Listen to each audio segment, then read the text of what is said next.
So what's the best way to get through grief? Well, it's your way. I saw that question in a short video recently, and it stopped me in my tracks. Because here's the thing. Most dads I talk to aren't grieving their way. They're grieving the way they think they're supposed to grieve. So what does your way actually mean? Well, it means this. You don't have to be strong every second. You don't have to hide your pain so that your partner doesn't see it. You don't have to wait until everyone else is okay before you acknowledge your own grief. Your way means you're allowed to be both steady enough to support and be honest enough to grieve. And at the same time, you don't have to choose. You can be both. And here's how I know this matters. You see, for 20 years, I tried to grieve the right way. I went back to work far too early. I tried to stay busy, unknowingly thinking I was coping. I focused on my wife and on my 3 kids, which is the right thing to do. It's what I thought that's what a dad was supposed to do, looking like I was carrying it on the outside, but actually carrying something so heavy on the inside, I didn't even have the words for it. The thing is, grief knows how to wait. For me, it waited 20 years. And when it resurfaced, the sharp edges of pain had definitely smoothed over, but the ache was just as strong and just as deep, if not deeper. Because grief doesn't go away, it lives within you. It evolves. It changes shape. Grief moves with us, whether we're aware of it or not. You don't move on from grief, you move with it. And for 20 years, it moved with me in silence. So let me tell you what your way isn't. It's not this invisible rule book most of us follow without even realizing it. For example, rule 1, be strong. Rule 2, don't cry in front of anyone else. Rule 3, get back to work as soon as possible. And rule 4, focus on your partner. She's hurting more. Yours doesn't matter. And here's the thing. No one handed you that rule book. You just absorbed it from the way people treat you after the loss, from the way your dad or your grandfather handled hard things, from the quiet voice in your head that says, if I fall apart, everything else falls apart too. So you fill your days. You make breakfast. You go do the school runs. You go to work. You come home. You ask how she's doing and you hold it together. People say you're strong and you smile. But inside, you feel like you're disappearing. Because the truth is, you're not grieving your way. You're grieving the way you think you're supposed to. And that difference, that's the load you're carrying. So my story has a bit of a twist to it. At the time of Hashim's death, I had 3 other living sons. I also had a super busy food delivery business. And I did what I thought I was supposed to do, what any dad does. I threw myself into my work, the long hours, the big projects, anything that occupied my mind. I told myself I was being strong for my wife, for my kids. But the truth is, I was hiding. Not from them, but from myself. And here's the twist in my story. I didn't hide Hashim from my boys. At the time when he was born asleep, I think they were about 11, 9, and the youngest one was 7. And you know how some things you never forget? Well, I vividly remember telling them that their little brother wasn't coming home, that he had died. It just crushed me as I watched their little faces drop. It left such a stamp in my mind. It's one of those hardest moments of my life. As a father, I felt totally helpless. I wanted to swallow their pain and make it go away. But there was nothing I could do. That's what grief does. It leaves you helpless, reeling, and empty. So I let them meet him. In fact, we buried him together, my 3 sons and I. And we still talk about Hashim today, 20 years on. At the time, people objected. It was a cultural norm kicking in. They said I was exposing my kids to too much and that I should protect them from death. But I was their father, and I wanted them to be proud of their dad. It was the example I wanted to set, to break that norm the world was trying to squeeze me into. I wanted them to know that their brother was real, that his life mattered, even if it was for a brief moment that he was here with us. So with my boys, I was open. But with myself, that's where I hid. I gave them permission to grieve their brother. I gave them permission to remember him. I gave them permission to say his name.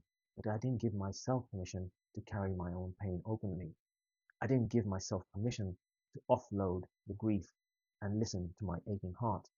I didn't give myself permission to rest from the exhaustion. I thought being open about my son's existence was enough, but I never acknowledged my own grief.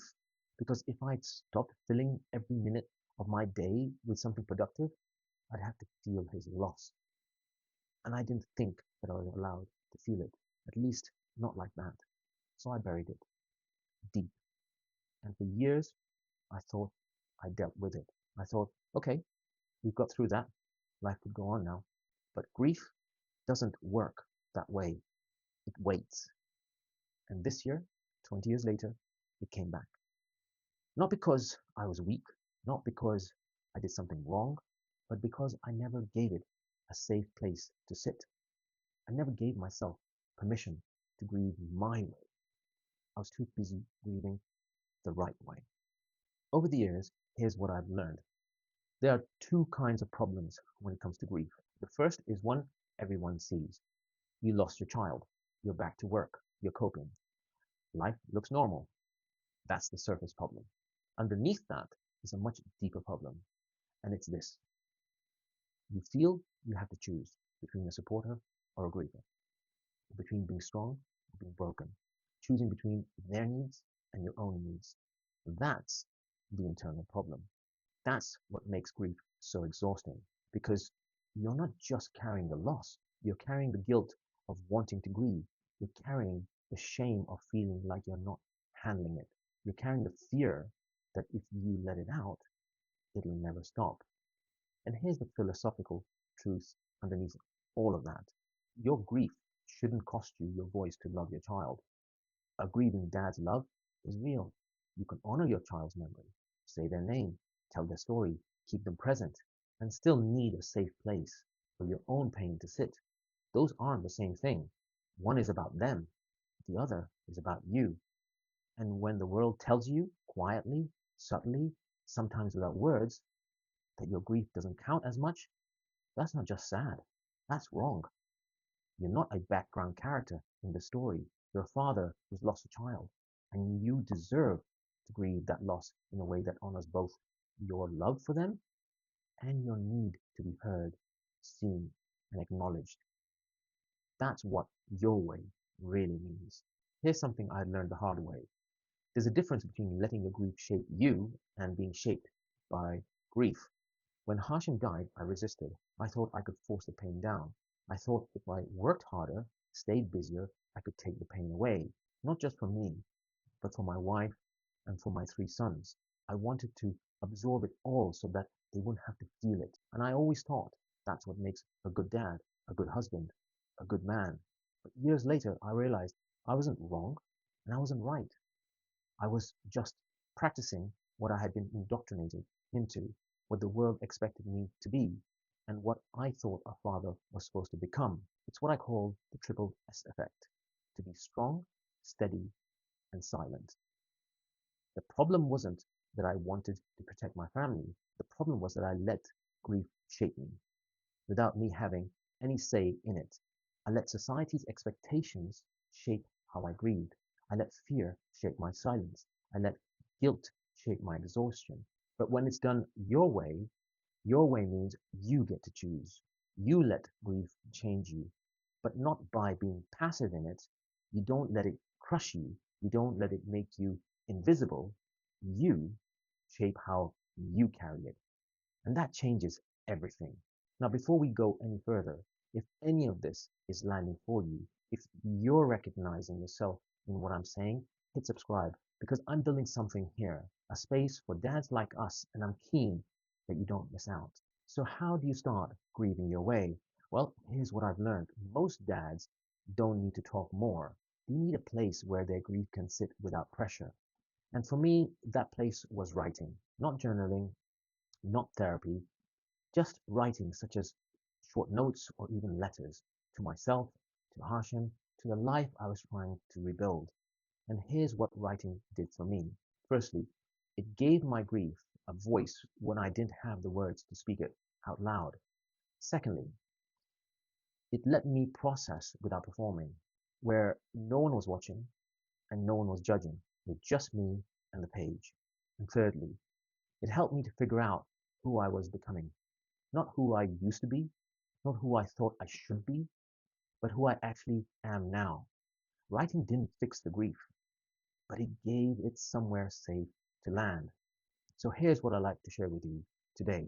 I've created a 15-minute guided writing experience. It's called A Letter I Never Got to Write. It's free, it's private, and it's just you and me. There's no pressure to share, no pressure to say the right thing. Just 3 short prompts and a space to let your grief have a voice. If this resonates with you and you want to see what this feels like, I've dropped a link in the description below. Feel free to check it out. And listen, if any of this is landing with you, drop a comment below. Tell me what's on your mind, or share it with another dad who might need to hear it. Because the more we talk about this, the less invisible we become. You know, people ask me all the time, what's the best way to move on from grief? And here's what I tell them. You don't. You don't move on from grief, ever. You move with it. You learn to carry your child's memory, not as a heavy weight that crushes you, but as love that shapes who you are becoming. You learn to be both the steady one and the grieving one. And you do it your way, not the way the world expects, not the way that keeps you invisible, your way. That's how you honor them, and that's how you honor yourself.